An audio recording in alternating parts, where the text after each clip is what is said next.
Hi, folks! Ok, pessoal?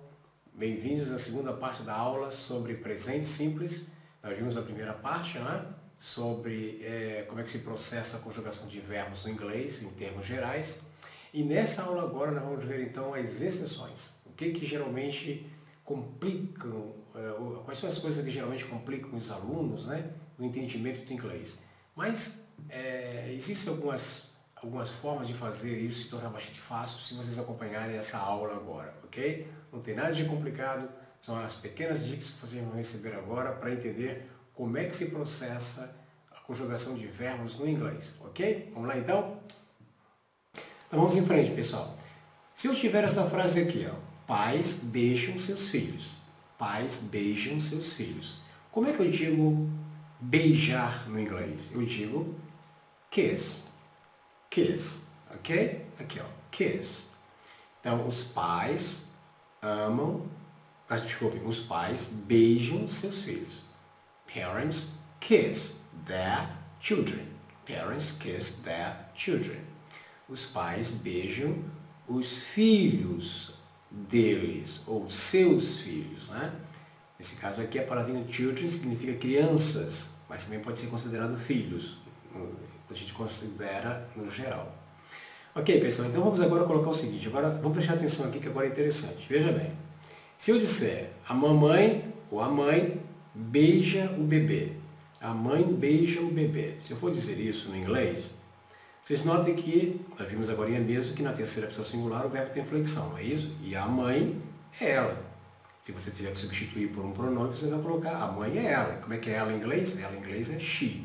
Portanto, se você tiver qualquer substantivo no singular, automaticamente vai ser também terceira pessoa singular.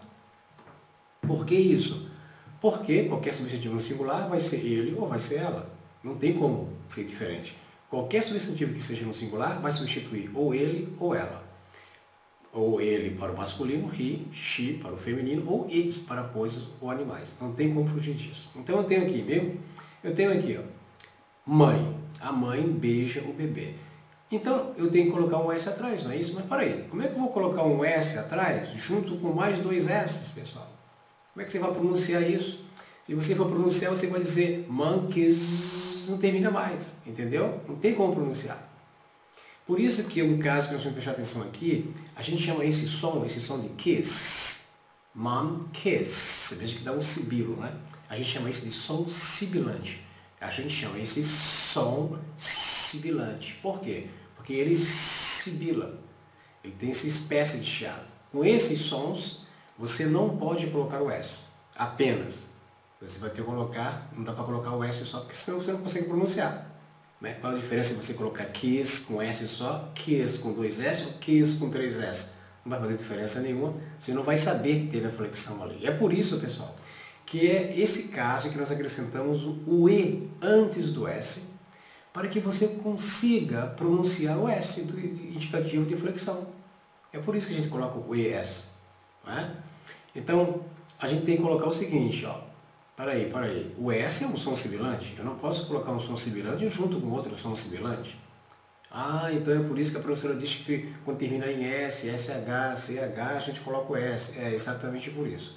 Ela não quis aprofundar para não complicar a vida de ninguém, mas é por causa disso aqui. A gente coloca o E antes para você poder pronunciar o S.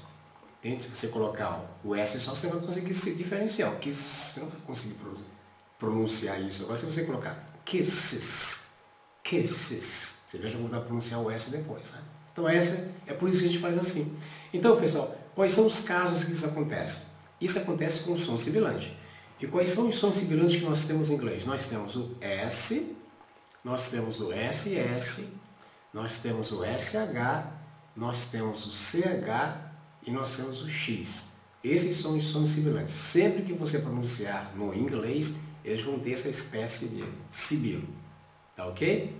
Agora, quando eu digo aqui S, a terminação aqui SS é a mesma, né? Porque se eu disser que termina em S, terminar em dois S, vai terminar em S também. Então esse S nem precisaria ter esses dois S aqui, né? É só dizer que termina em S, por isso que alguns livros fazem isso. Quando terminar em S, se você tem dois S aqui, é a mesma coisa, terminou em S. Né? O que importa é a última letra. Então, quando terminar em S, SH, CH e X, o verbo na terceira pessoa do singular, com he, she, it, ele vai ter um ES, não só o S, ES. Por quê, professor? Agora eu já sei. Eu coloco o E para poder pronunciar o S, por isso que é ES. Nós vamos fazer exercícios depois, tá ok?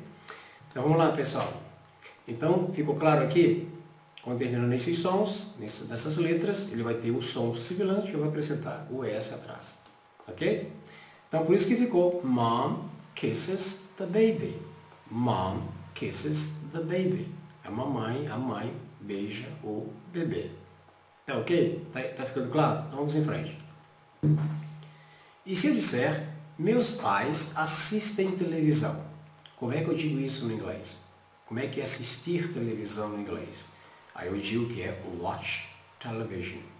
Watch television. Olha o som, pessoal. Olha o som. Watch. Watch. Claro que eu vou exagerar aqui, né? Watch. Watch é um som sibilante. Lembra do CH que a gente falou ainda há pouco? S, S, S, CH, SH, X e o Z. Som sibilante. Então, meus pais assistem televisão. My parents watch television. Se eu quiser colocar na terceira pessoa singular, por exemplo, se eu disser, aqui é meus pais, se eu quiser ser o pai, meu pai, em inglês, quando você diz mãe ou pai, quando ele aparecer sozinho, vocês não precisam colocar o meu, porque automaticamente se deduz que está falando do seu próprio pai. Então aqui nesse caso, ao invés de eu dizer pai assiste televisão, a ideia aqui é meu pai assiste televisão. Você sabe que existe a palavrinha pai que é father, né? Isso aqui é uma palavra mais carinhosa. Dad, uma palavrinha mais carinhosa para dizer pai. As crianças chamam muito daddy, daddy, daddy, daddy, que é uma abreviatura mais, uma forma mais diminuta, mais carinhosa ainda para crianças chamar o papai. Então, o meu pai assiste televisão. Como tinha o CH, som sibilante, dad, watch, aí eu acrescentei o ES atrás. Tá ficando claro, pessoal? Tá ficando claro isso? Agora, nos outros casos não vai ter, né? Você sabe que só vai ter na terceira do singular, né? Então vamos em frente. E se eu disser, os estudantes vão para a escola? Os estudantes vão para a escola. Você sabe que os estudantes vão para a escola. No inglês é the students go to school. The students go to school. Os alunos vão para a escola. Cuidado, pessoal, tem mais um probleminha aqui. Tem mais um probleminha. Na verdade, nós temos 3 probleminhas. Nós já vimos o primeiro. O primeiro são aqueles sons sibilantes que nós vimos, né? Que não pode, aqueles sons sibilantes, nós não podemos colocar um S junto com o som sibilante. Por isso que a gente formou aquele E para formar o som do ES. E quando acontecer o caso da letra O, que é raríssimo, né? É raríssimo, nós temos 2 verbos importantes que nós vamos ver daqui a pouco. Na verdade, no inglês tem 2 verbos bastante importantes, o resto não é muito comum, só tem 2 verbos que terminam na letra O, que são muito importantes, que vocês precisam saber, na verdade. Um deles está aqui, é o verbo ir. The students go to school. Se eu quiser dizer, o estudante vai para a escola, olha o que acontece. O estudante vai para a escola, eu vou colocar um ES aqui, ó. Eu vou colocar um ES aqui, ó. Estão vendo bem? Que não tem nada a ver com som sibilante, não é? Não precisamos aprofundar agora, porque são apenas 2 verbozinhos, você vai precisar saber, né? É o verbo fazer, o verbo to do e o verbo to go, ok? Então, é uma exceção. É como, na verdade, não são sibilantes, mas a regrinha é mesmo do som sibilante. Você vai acrescentar um E e um S atrás, quando aparecer terceira pessoa singular com verbos com terminação O. Então, o aluno vai para a escola. The student goes to school. The student goes to school. O aluno vai para a escola. Ok? Então, nós temos 2 exceções, né? Vimos que com som sibilante você acrescenta o ES e com a letra O você acrescenta o S. Então falta mais um ainda, né, pessoal? São 3 probleminhas que nós temos apenas. Ok? Então, algumas pessoas choram quando assistem filmes de drama. Aqui faltou aqui a letra I, né? Algumas pessoas choram quando assistem filmes de drama. Algumas pessoas choram quando assistem filmes de drama. Ok? Então vamos lá, vamos ver como é que fica isso no inglês. O verbo, temos que saber como é que é o verbo chorar. O verbo chorar é o verbo to cry. To cry. E o verbo assistir, nós já vimos ainda há pouco, é o verbo to watch. Então o que eu tenho aqui? Eu tenho um verbo com som sibilante, watch, watch. E temos aqui o verbo com a terminação em Y, que é o terceiro probleminha. É o terceiro e último probleminha. Tá ok, pessoal? São 3 probleminhas. Qual é o primeiro? Me lembra, professor. Primeiro é o seguinte, primeiro é que não podemos colocar o S, que é o som sibilante, junto com outro som sibilante. Por isso que quando terminar em S, SS, SH, CH, X e a letra Z, nós acrescentamos o E e o S. O E porque eu tenho que formar uma possibilidade de ter aquele som S no final. Ok? Vamos lá? Então vamos lá então. Aí nós vamos agora ver o exemplozinho aqui para a gente entender. Algumas pessoas choram quando elas assistem filmes de drama. Some people cry when they watch drama movies. Some people cry when they watch drama movies. Ok? Muito bem, sem problema nenhum. Não está na terceira pessoa singular, não há nenhum problema. Ok? Só vai ter flexão na terceira. Não está na terceira, então não tem problema. Ok? Mas vamos, para aí. Vamos ver como é que fica essa frase agora. Vamos ver como é que fica essa frase. Vai lá, pessoal. Aquela garota chora quando ela assiste filmes de drama. Para aí, agora, você veja que agora aquela garota substitui ela, né? Terceira pessoa singular. Flexão, pessoal. Sempre que aparecer substantivo no singular, o verbo vai ter flexão, ok? Nós só temos que saber qual é a flexão. Se vamos colocar o S como regra geral, né? O S é a regra geral. Terceira pessoa singular sempre termina na letra S. Sempre termina na letra S. Só que esse S às vezes pode ter algumas alterações. Por exemplo, quando terminar em ES, mas acontece que terminou em S, não é? Terminou com ES, mas terminou na letra S. Então, a terceira pessoa sempre termina na letra S. E aqui é o seguinte, pessoal, vocês estão vendo bem? Eu transformei esse Y aqui, ó. Transformei esse Y em I, viram bem? Transformei o Y em I e acrescentei o ES atrás. Porque ela fica muito mais estética, né? Fica de uma forma muito mais estética do que deixar o Y no meio ali, né? Então, quando terminar em Y, pessoal, eu tenho que ver, cuidado, estou prestando atenção aqui, pessoal, cuidado agora. Quando termina em Y, eu tenho que ver o que é que vem antes do Y. Eu tenho que ver o que é que vem antes do Y. Se vem uma consoante ou se vem uma vogal. Por quê? Porque eu só vou fazer isso, eu só vou transformar o Y em I e acrescentar o ES quando antes do Y vier uma consoante. Ok? Você veja que o R é uma consoante, né? Evidentemente, todos nós sabemos que as vogais são A, E, I ou U.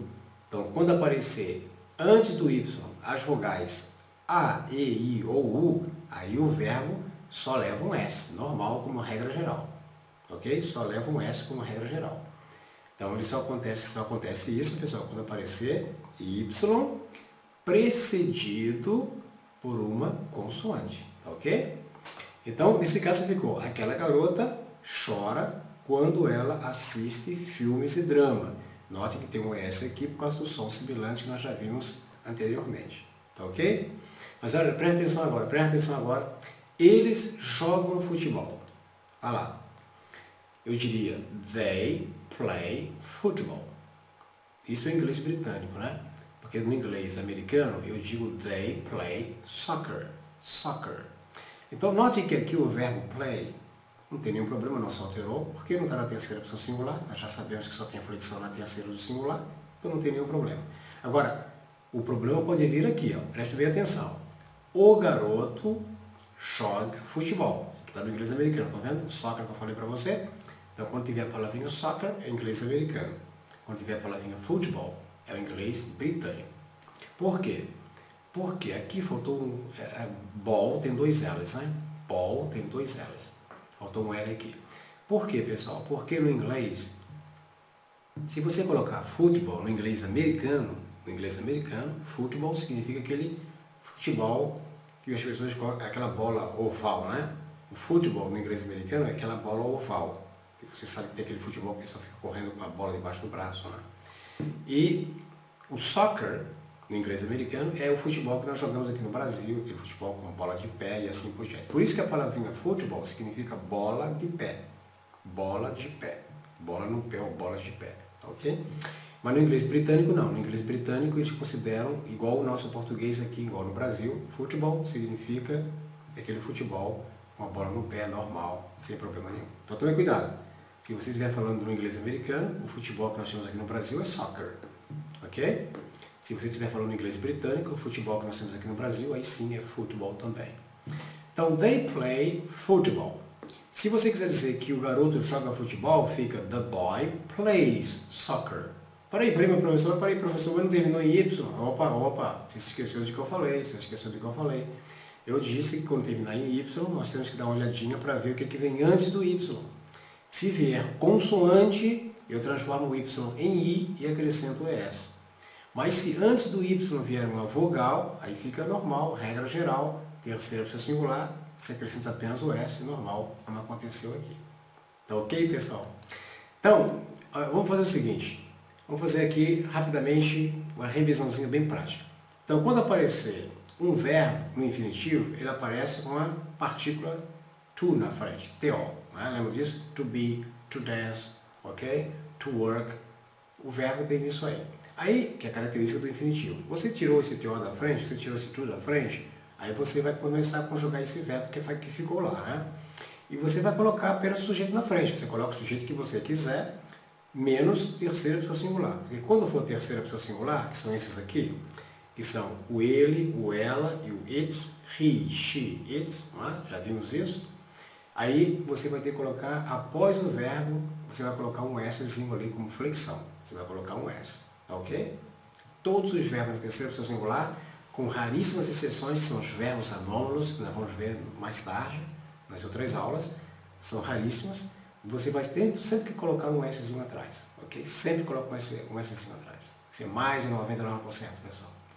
Então, esse S, cuidado, esse S, ele pode ter variações. Ele vai sempre terminar na letra S, tá vendo aqui? Ó, terminou em S e terminou em S. Vai sempre terminar em S. Porém, às vezes você pode ter um S que é o que a gente diz que é usado para verbos em geral. Verbos em geral. O normal é isso, é fazer acréscimo do S.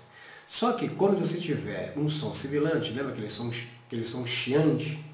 Aquele som que sibila, o S, o SS, o SH, o CH, o X, a letra Z, aí você vai acrescentar um ES atrás. Mas terminou em S, viram bem? E não se esqueça que nós temos também a letra O, que não é som sibilante, não é, mas é uma exceção. Só temos dois verbos, né? O verbo go, o verbo ir, e o verbo to do, que é o verbo fazer. Essa letra O também se acrescenta um S atrás. E o IES, nós temos que tomar cuidado. O IES é quando terminar em Y, sim, mas cuidado, temos que ver o que vem antes do Y. Se antes do Y vier uma consoante, aí você transforma o Y em I e acrescenta o S. Ok, então nós vamos agora ver a última parte. Essa última parte será apenas, né, no próximo vídeo, que será o vídeo 3.3. Nós vamos ver apenas tipos de exercícios, práticas, né? Vamos colocar tudo na prática que você aprendeu nessa aula, que é a segunda aula sobre exceções, e a primeira, né? Quem não viu ainda é bom dar uma olhadinha lá, é bom voltar nesses vídeos, né? A primeira parte e a segunda parte é importantíssimas, senão você vai ficar um pouco perdido nessa terceira parte, que é só sobre exercícios, ok? Sobre prática de como nós fazemos para conjugar verbos no presente simples. Tá ok, pessoal?